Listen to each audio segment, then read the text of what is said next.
সবাইকে শুভ সকাল। সবাই কেমন আছেন? আশা করি সবাই ভালো আছেন, সুস্থ আছেন। আমি অনেক ভালো আছি। তবে আজকে সকাল সকালই ভিডিওটা স্টার্ট করেছি, আর ভাবলাম যে সকালবেলায় যে কাজটা আরম্ভ করা যায়, মানে সেই পুরো দিনটাই তোমার ভালো যাবে। তো যাই হোক, আমার দিনটা আজকে কেমন যাচ্ছে সেটাও আপনাদের সঙ্গে পুরোটা শেয়ার করব। তো আমি স্নান টান করে পুরো চলে এসেছি ঘরের পুরো কাজটা শেষ করে, তারপরে স্নান করতে গেছি। আর এখানে দেখো ফুলগুলো সব তুলে দিয়েছি। আজকে জবা ফুল অনেক বেশি বেরিয়েছে, আর এই যে টগর ফুল এটা কম কম তো না, বেশি বেরিয়েছে, কিন্তু কে একটা আসে তুলে নিয়ে যায়, বুঝতে পেরেছো? আগের মতন আর বাগানে মানে যেরকম আমরা এই নিতাম সেরকম না, এখন প্রচুর লোক আসে। যেদিন থেকে আমরা বাড়ি চলে গেছিলাম, তো তবে থেকে গাছে ফুল ভর্তি হয়ে থাকতো। তো বাইরে লোকেদের নজর পড়ে, এখন কি হয় না, পুরো সকাল সকাল এসে লোকগুলো নিয়ে যায়। কি বলবো, ওরাও তো ঠাকুরকে লাগাবে, কিন্তু যা হলেও পুরো ফুল যদি চুরি করে নিয়ে যায়, আমরা তবে কি করব। তো যাই হোক, যতটা ফুল পেয়েছি অনেকটা আছে, কিন্তু জবা ফুলটা বেশি আছে, সাদা ফুলটা কম আছে। তো যাই হোক, আগে যাব পুজোটা করে নেবো ঠাকুরের কাছে। ঠাকুরের সব বাসন টাসন সব মাঝামাঝি হয়ে গেছে, জলও তুলে নিয়ে এসেছি। এবার শুধু বাকি আছে ঠাকুরকে স্নান করিয়ে ফুল টুল দেওয়ার। তো যাই, আগে পুজোটা করে নিই, তারপর আপনাদের সঙ্গে দেখা হচ্ছে। এই যে দেখো কত সুন্দর ফুল, চন্দন জবাটা অনেক বেশি করে ফোটে। আমি আগে আপনাদেরকে দেখিয়েছি, এখনও দেখাচ্ছি। এই যে চন্দন কালারের জবা ফুলটা অনেক করে মানে গাছে পুরো ভর্তি থাকে, আর লাল রঙের এতটা থাকে না। তবে আজকে লাল রঙের ফুল ছিল না। তো কালী ঠাকুরকে, দক্ষিণ কালী মাকে আর মঙ্গলা মাকে সবাইকে সাজাবো জবা ফুল দিয়ে। আর এখানে সাদা ফুলও আছে, সাদা ফুলটা জগন্নাথ দেব, যত সব আমাদের ঠাকুর আছে ওদেরকে সাজাবো। তো যাই, আগে পুজোটা শেষ করি, তারপরে তোমাদের সঙ্গে কথা হচ্ছে।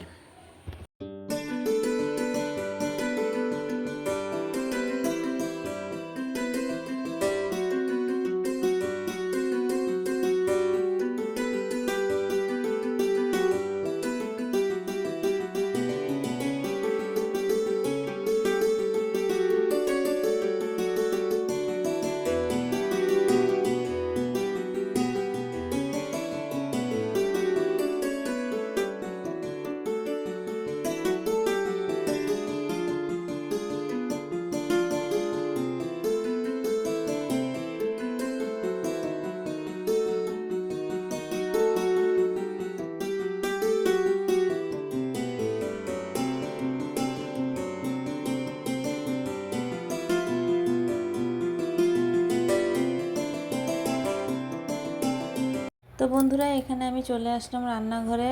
পুজো দেওয়া কমপ্লিট, এখন আমি পুরো রেডি হয়ে রান্নাঘরে প্রবেশ করেছি। এখন সারাদিনের কাজই আমার এখানেই থাকবে রাত অবধি। তো যাই হোক, এখানে আমি একটু জলখাবার বানাচ্ছি।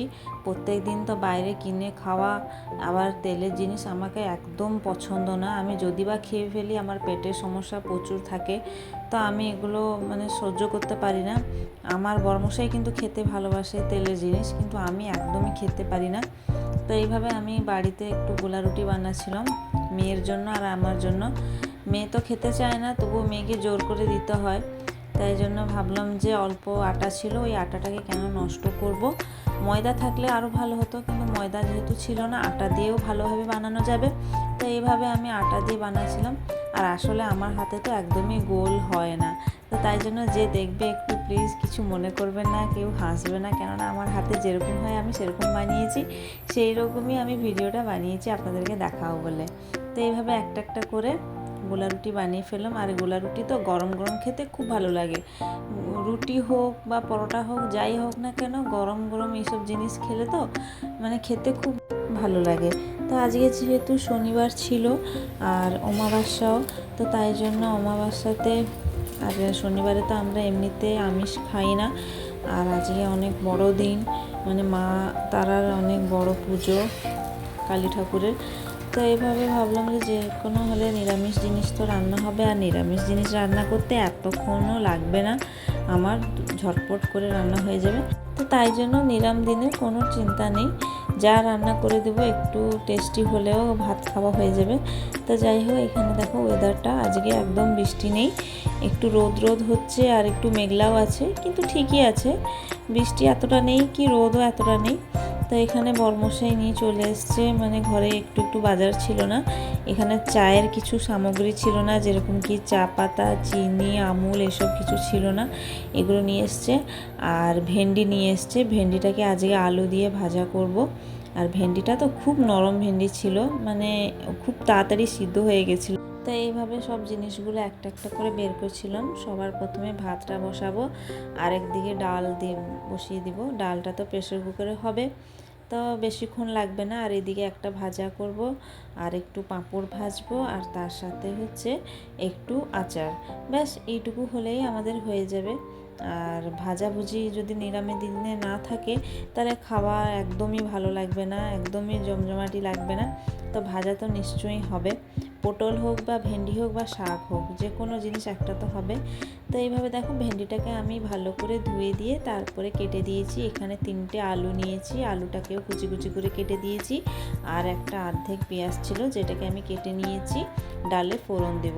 আর এখানে দেখো কয়েকটা ভেন্ডি পোকাও হয়ে গেছিলো এই সিজনে। তো মানে ভেন্ডি হোক বা বেগুন হোক, এইসব জিনিসে পোকা থাকে।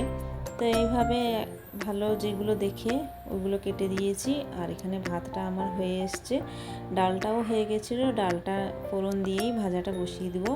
আর এই ভাতটা তো খুব তাড়াতাড়ি হয়ে যায়, আমার তো কোনো চিন্তা নেই, দুদিকে বসিয়ে দিলাম, ব্যাস যত দেরিতে রান্না হোক না কেন তাড়াতাড়ি হয়ে যায়। তাই এইভাবে আমার ভাজাটাও কমপ্লিট হয়ে গেছিলো। তারপর পাঁপড় ভাজবো। আর নিরামিষ দিনের খাবার আমাদের হয়ে যায়, কিন্তু আমার মেয়ে তো একদমই খেতে পছন্দ করে না। ওকে যদি একটু আলু ভাজা দিয়ে দিই তাহলে ও খুব ভালোবাসে, আলু ভাজা খেতে আমার মেয়ে খুব ভালোবাসে। তো এইভাবে আমার রান্নাগুলো আস্তে আস্তে করে আপনাদের সঙ্গে কথা বলতে বলতে রান্নাগুলো কমপ্লিট করে ফেললাম। সবার প্রথমে মেয়েকে খেতে দিয়ে দেবো, ওকে খেয়ে দিয়ে ঘুম করালে ও আবার 4টের মধ্যে উঠতে হবে, ঘুম থেকে তুলতে হবে, বাচ্চা মানুষ উঠতে পারে না।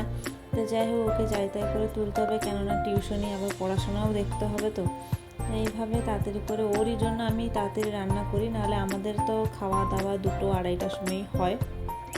তো যাই হোক এখানে রান্নাবান্না কমপ্লিট, আমি একটু এসে বসে গেছি একটু ফ্যানে, একটু টিভিটা চালিয়ে দিয়ে বসেছি। তার মধ্যে আবার মেয়ের জন্য আবার খাবার বাড়তে চলে এসেছি। আমার তো সকাল থেকে রাত অবধি রান্নাঘর, ঘর, ঘর থেকে রান্নাঘর।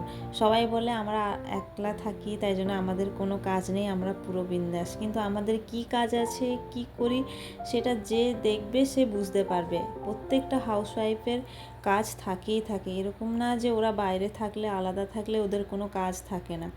তো যাই হোক কে বুঝাবে বলো, যে দেখে সে বুঝে। তবে এখানে একটা বন্ধুরা কাণ্ড হয়ে গেছে, কি বলবো তোমাদেরকে। মেয়েকে ঘুম করাতে গিয়ে আমিও 5 মিনিট জন্য জাস্ট চোখটা বন্ধ করেছিলাম, দেখি না ভাতের হাঁড়ির মধ্যে 3টে বানর মানে জানলার ধার দিয়ে হাত ঢুকিয়ে পুরো মজা করে খাচ্ছে। আমার যেই আওয়াজ আমি পেয়েছি সেই ছুটে এসে দেখি না রান্নাঘরটা পুরো অত্যাচার। তখন আমি আর ভিডিও কিছু বানাইনি। তো যাই হোক এখানে যে ভাতগুলো দেখছো ওই ভাতগুলো পুরো আমার বেকার হয়ে গেল। এগুলো এমনিতে গরুকে দিয়ে দিব, ফেলানো তো যাবে না। আর এই ভাতগুলো না পুরো গরম গরম ছিল, কি করব, আজকে ভাগ্যটাই খারাপ। তো যাই হোক খাবার তো খেয়ে দিয়েছে, আমার ভাগ্য তো নিয়ে যায়নি, আর ভালো দিনেই খেয়েছে। আজকের দিনে এইসব দান করার খাওয়া দাওয়ার পশু পাখিদের ভালো।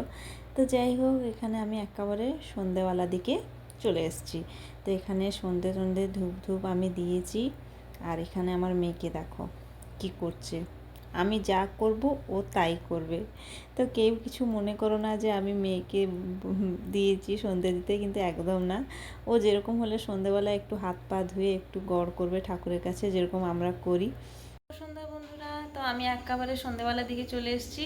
দিনের বেলা তো রান্না কি রান্না করেছিলাম সব কিছু দেখিয়েছি, তাই এখন আর কিছু তখন ভিডিও করলাম না, তাই জন্য এখন হচ্ছে ব্লগটা স্টার্ট করলাম। আজকে তো মানে পুরো ভাতটা আমার নষ্ট হয়ে গেল, কেননা জানলার ধারের দিয়ে বান্দর মানে হাত বের করে পুরো ভাতের হাঁড়ির মধ্যে হাত ঢুকিয়ে ভাতগুলো সব মানে এঁঠো করে নষ্ট করে দিয়েছে। তো যাই হোক একদিকে হচ্ছে শনিবার আজকে, আর আজকে মা কালীর বার, তো একটা গ্রহ আমাদের চলে গেল বলে ওইটা আমি ভেবে নেব, কেননা আজকে গরু হোক বানর হোক যে কোনো পশু পাখিদের কিছু খেতে দিলে ওটা ভালো মানা যায়। তো যাই হোক বানর খেয়ে নিয়েছে, আমার ওতে মন দুঃখ নেই, কিন্তু তারপরে আমি ভাতগুলো আবার গরুকেও দিয়ে দিয়েছিলাম। কেননা এক হাঁড়ি ভর্তি ভাত, এটা কি কোথায় ফেলানো যাবে বলো, পুরো গরমও ছিল। তো যাই হোক, তারপরে আমি আবার ভাত বসালাম, আবার ভাত হবার পরে আমি আর আমার বরমশাই করে খেয়েছি, আর মেয়েকে তো আগে থেকে খাবার খাইয়ে দিয়েছিলাম। তো যাই হোক, এখন হচ্ছে সন্ধ্যাবেলা পুরো কাজকর্ম আমার শেষ, ঘরে কাজ সব শেষ, শুধু রাত্রিবেলার কি রান্না হবে ওইটা বাকি আছে। মেয়ের টিউশনিও হয়ে গেছে, কেননা দিদিমণি বিকালবেলা আসে টিউশনি পড়াতে।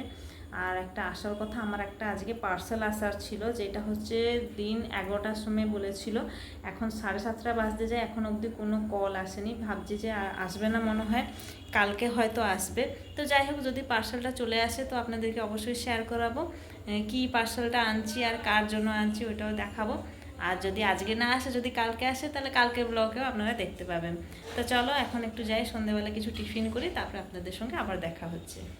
সন্ধ্যেবেলা আমার একটা পার্সেল এসে পৌঁছিয়েছে, আগে যে পার্সেলটা রিসিভ করি তারপরে তোমাদেরকে দেখাচ্ছি পার্সেলে কি আছে।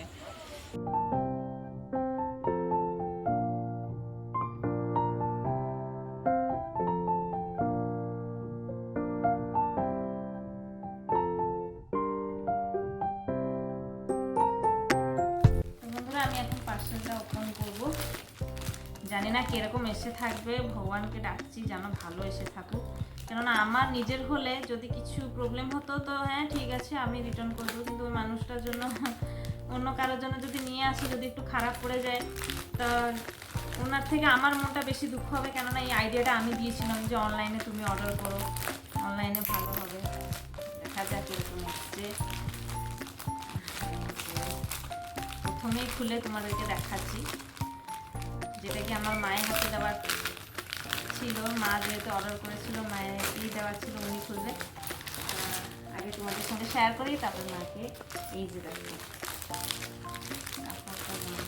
এটা পুরো পিওর কটন, প্যাকেটটা দেখাচ্ছি। কেমন হয়েছে অবশ্যই একটু কমেন্ট করে জানাবে। আর আমার মা তো একটু হেলথি মানুষ, মানে একটু মোটা মানুষ, আর দেখতেও ফর্সা। ফর্সার লোককে এরকম কালার খুব ভালো মানায়। আর উনি তো কোথায় যাবে না, ঘরেই পরে থাকবে বলো। তো তাই জন্য এই শাড়িটা আমি অর্ডার করেছিলাম মায়ের জন্য। মা নিজেই পছন্দ করেছে, কালারটা আমাকে জিজ্ঞেস করছিল ভালো হবে কিনা, আমি বললাম হ্যাঁ ভালো হবে। আর এটা বেশি নেয়নি, এটা নিয়েছে 500-500-র মধ্যেই নিয়েছে কাপড়টা।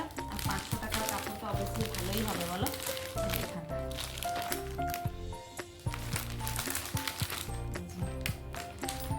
তো তোমাদেরকে কেমন লাগলো অবশ্যই কিন্তু কমেন্ট করে জানাবেন।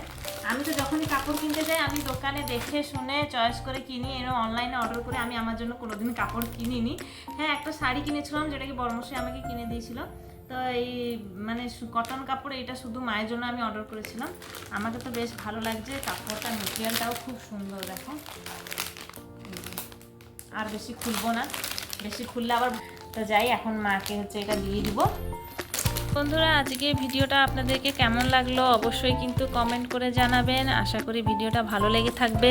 যদি ভালো লেগে থাকে আমার ভিডিওতে একটা সুন্দর কমেন্ট করে আর একটা লাইক দিয়ে দিবেন। আর যারা আমার চ্যানেলে নতুন আছেন তারা আমার চ্যানেলটাকে সাবস্ক্রাইব করে আমার পাশে থাকবেন।